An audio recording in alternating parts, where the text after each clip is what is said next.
Hi, I'm Corey Phipps, and I'm going to be presenting to you today on the effect of quantum computing on encryption. This is going to be a very high-level overview due to our time constraints, but we're going to do our best. We're going to start with a mechanical cipher known as the Enigma. We're going to see how that was evolved into the digital encryption standard. We're going to see how that was evolved into the advanced encryption standard that we use today. We're then going to go over some properties of quantum computing, and we're going to see how we can strengthen our current encryption using quantum computing. Let's get started. Encryption. Encryption is nothing more than taking a known text and changing it into a plain text using a key. That way, only the people with the key have access to the information. That is the basic concept of encryption. To decrypt, you do the reverse. You take the ciphertext, you transpose it with the key, and you have the original message. So the cipher plus the key equals the plain text, and the plain text plus the key equals the cipher. Very simple. And the reverse, again, is also the same. One important historical example of mechanical encryption we saw with the Enigma. The Enigma, again, was a mechanical encryption machine. What that did is it used a machine to perform the encryption. The Enigma was a machine that was used in the field by the German military units, and all it did was it performed the action of the key. The input was put in using the normal text or the normal information that wanted to be protected. The Enigma acted as the key, and it transposed the message to a secret message or the ciphertext, and it was done again by using a machine. Alan Turing came up with his own machine to defeat that machine. His machine was called the bomb. What the bomb did was it recognized that the human element entered the information into the Enigma. So the only way to beat that machine was to beat the human element. The human would always begin his message with certain things. Usually with the German army, it was Heil Hitler. Maybe it was a weather forecast. Today's weather is. Using that human element, the human operator is going to fall into a pattern. And what that machine did, it took all the examples from a certain operator, and it found regularities, things that were always the same. So we know that the key changed every single day, but the operator's way of writing did not. So it picked out those similarities, and it had enough examples where it was able to figure out the ciphertext related to the plain text because the operator fell into the habits, and the machine was able to pick out those habits and defeat the enigma.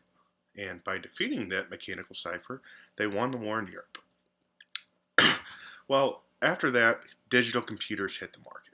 Digital computers store our information using the binary number system of ones and zeros. One is on, zero is off. That's two possible factors. So we need an encryption scheme that uses these ones and zeros, and it's going to protect our information the same way that we can outside of a computer. In 1973, the National Bureau of Standards recognized that we needed a specific way to encrypt our ones and zeros. In 1974, IBM came up with the Lucifer algorithm. The Lucifer algorithm was a block and key size of 128 bits. That means 128 bits of plain text produce a 128-bit ciphertext under control of a 128-bit key.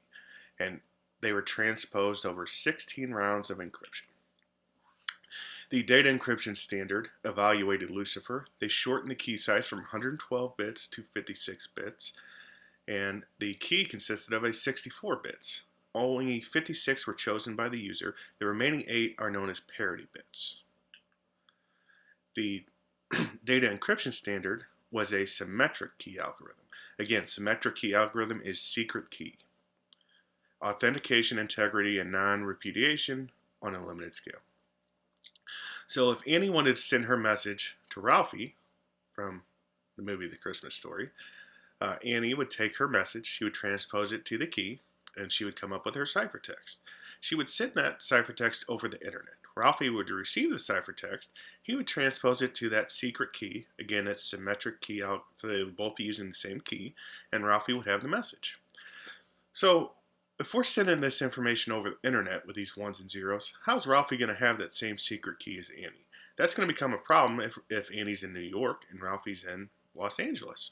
So Annie has to get that key to Ralphie somehow in a faster manner. We're going to do this through public key encryption. All public key encryption is using public keys. Ralphie's going to broadcast his public key through the trusted third party. It's going to be broadcast on the internet. Everyone's going to know Ralphie's public key. But that's separate from Ralphie's private key. He's going to be the only one that knows his private key. But the only way to decipher Ralphie's public key is by using his private key. So if you use the algorithm of his public key, you're not going to be able to figure out the plain text if you don't have his private key. And Ralphie's not going to tell anyone his private key. He's going to hold that secret. So basically, Annie would take her message, be sure to drink your Ovaltine, Ralphie. She's going to use Ralphie's public key that he's broadcasting on the internet, and she's going to take that algorithm, and it's going to equal the ciphertext. Ralphie's going to take Annie's ciphertext. He's going to use his private key to decrypt it. Now remember, he's the only one with that private key. So this message is only going to make sense to Ralphie if it's encrypted with his public key. So the problem lies, what if Annie wants to get that same message to Ralphie's entire class? That's a lot of keys to keep track of. We solve this problem with key management using a trusted third party. So Annie would take her message, be sure to drink your Ovaltine, and send it to the entire class. That trusted third party is going to use all the public keys from the entire class to use their algorithms and come up with an individual message for each person. Each message to each person is going to be encrypted with their public key, and that's going to all be done by the trusted third party, so Annie doesn't have to worry about it. This was shown with a Diffie-Hellman key agreement. And it's pretty simple. What it is Annie takes the message, she locks it in a box with her lock. She sends it to Ralphie. Ralphie puts his own lock on that box and sends it back to Annie. Well, Annie can't remove Ralphie's lock, so she removes her lock, sends it back to Ralphie. Well, that box never went anywhere over the internet without a lock on it. So Ralphie's finally going to take his lock off it, and he's going to have the message. That is the Diffie-Hellman key agreement. We transitioned from DS to AES because our computers got to the point where our computing power was capable of being 256-bit key sizes. And those just weren't safe with DES encryption. So AES encryption is a different standard. It uses the Rajendell cipher to protect our information with 256-bit key sizes. Again, AES is based on the Rajendell cipher that was created by Joanne Damon and Vincent Rajman, which combines a strong algorithm with a strong key. It can be in 128-bit, 192-bit, or 256-bit, and those are all the key sizes that it can use. It can produce a faster and more secure symmetric block ciphers. AES is very simple. It takes those three different key sizes, 128, 192, or 256. You combine the secret key with the plain text, and then you send that through the Rajendell encryptor, which all it is it's that algorithm. You take those two things, you combine it with the algorithm, and you get your ciphertext. Input text plus secret key transposed by the Rajendell cipher equals AES ciphertext. Now, we're going to move on to quantum computing. Now again, quantum computing is a very complicated subject, but I'm going to go through it in a very high level. Quantum computing is composed of theatrical computation systems. Those rely on two specific quantum mechanical phenomena of superposition and entanglement. Those two things alone give us our quantum effect on computing. Those are the interest to us on quantum mechanics, what they can do for quantum computing. Excuse me. Quantum mechanics is basically the protocol for the construction of physical theories. Physical theories operate within the framework of quantum mechanics. However, each physical theory has their own specific rules that define how that specific task is completed. Quantum mechanics are the computer operating system to the specific application software of the physical theories. In classical mechanics, things exist in a defined space.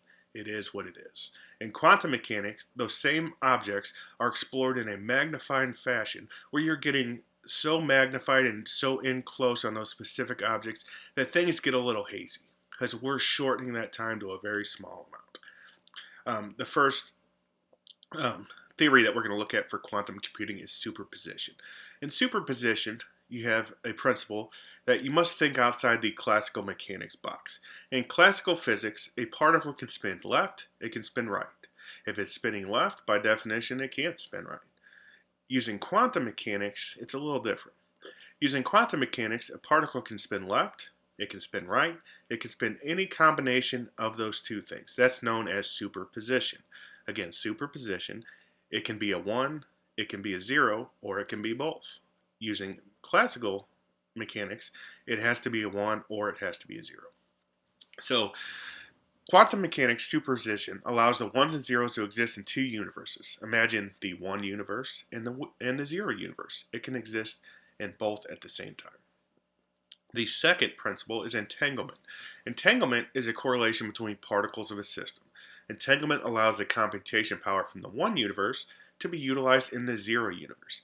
So with those two universes, if something changes in one, it's going to be automatically entangled with that second universe, and it's automatically going to be updated in that second universe. So imagine the steps it's going to remove from the computation power. One quantum bit is known as a qubit. 1 qubit equals 2 normal bits. 1 qubit is a 1, a 0, or a 1 and a 0. Well, if we're talking digital bits, it has to be 1 or it has to be a 0. So 1 qubit equals 1 and a 0, where 1 digital bit equals a 1 and the second digital bit equals a 0.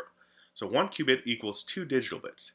2 qubits equals 4 bits. So we're just doubling that. 1 qubit equals 2 digital bits. So 2 times 2 is 4. 2 qubits equals 4 bits. 3 qubits, 2 times 2 times 2 equals 8 digital bits. And this continues exponentially. It always doubles upon itself. So 8 qubits equals 256 digital bits. Well, why is that important? Because our current encryption uses 256 bits. So we know using an 8 qubit system, it's going to have the same computational power as our current AES 256 bits system. I'm going to relate this to playing a game of chess. If binary encryption was playing a quantum computer in a chess game, the binary system would make a chess move, and then it would be the quantum computer's turn. Well, the quantum computer can be a 1, it can be a 0, it can be a both, it can be any combination. So it's going to have a different chessboard for every possible move. So the binary system is playing on one board, while the quantum computer has a separate board for every possible move. How's the binary system ever going to win the game when the quantum computer has a different chessboard for every possible move? It's not possible. The quantum computer is always going to win. So what I'm going to do is I'm going to suggest that we need to take those quantum computing theories and apply them to cryptography. That's going to be the only way that we can win the war in a battle where our opponent can win every single battle. We cannot defeat quantum computing using binary computer architecture. The only way to protect our information in a quantum-capable computing world is to protect our information with quantum mechanical encryption. I'm going to relate this to a flying car. Let's say scientists have been working on a flying car for 10 years, and we never once thought of developing an airway, some traffic regulations, integrating these flying cars into our current automobile industry.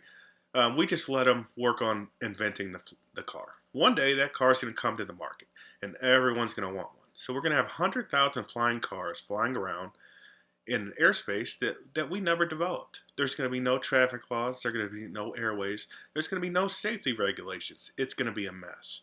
What we should have done was come up with a traffic system architecture for those flying cars to fly in while they were working on it. And that's what we want to do with quantum computers. Let's come up with a quantum encryption strategy while they're developing these quantum computers, so one day we don't wake up and our information is not protected because quantum computers are on the market. Quantum encryption consists of the basic encryption scheme of key control. The key is used to encrypt and decrypt the encoded information. The quantum aspect of the encryption lies within the key exchange. In a quantum key exchange between two random parties, let's call Alice and Bob. Alice sends Bob photons of light. Those photons exist in architecture of quantum physics. They have the properties of superposition. Remember, they can be a 1, they can be 0, or they can be a 1 and a 0. And those photons are going to spin. So let's say if they're spinning up, that represents a 1, and if it's spinning down, it represents a 0. Alice prepares each photon to spin according to her 1s and 0s, and then she sends them to Bob. Bob then measures the result. They translate the results and they compare them amongst themselves. If they equal each other, they know they've had successful communication. The beauty of quantum key exchange lies in the built-in integrity properties. The laws of physics state that if you try to measure the light, it's going to change the light. So if a third party tried to listen in on that conversation, it's not going to make sense because they've measured the light and they've changed it. So when Bob measures it, he knows it's not going to be the same that he should have got from Alice. So they're both going to know that someone else heard or saw the information. The beauty is the information is not going to make sense to anybody because Bob's going to have access to that secret key sent from Alice, and Alice is going to know what her secret key says. That third party doesn't know that. They're going to measure the light. They're going to have an algorithm that doesn't make sense to them. Bob's going to know that someone else measured it, so he's going to abandon that key, and him and Alice are going to get together and come up with a different one. It's all built into one. So we know in the digital key exchange, Alice had to send her box with her lock on it to Ralphie. Ralphie had to put his lock back on the box and send it back to Annie. Annie then removed her lock, sent the box back to Ralphie, which was still locked with Ralphie's lock. Ralphie took his lock off and got the information. That's a lot of work. The quantum key exchange is a lot simpler. Annie sends a photon of light to Ralphie with the message in the key.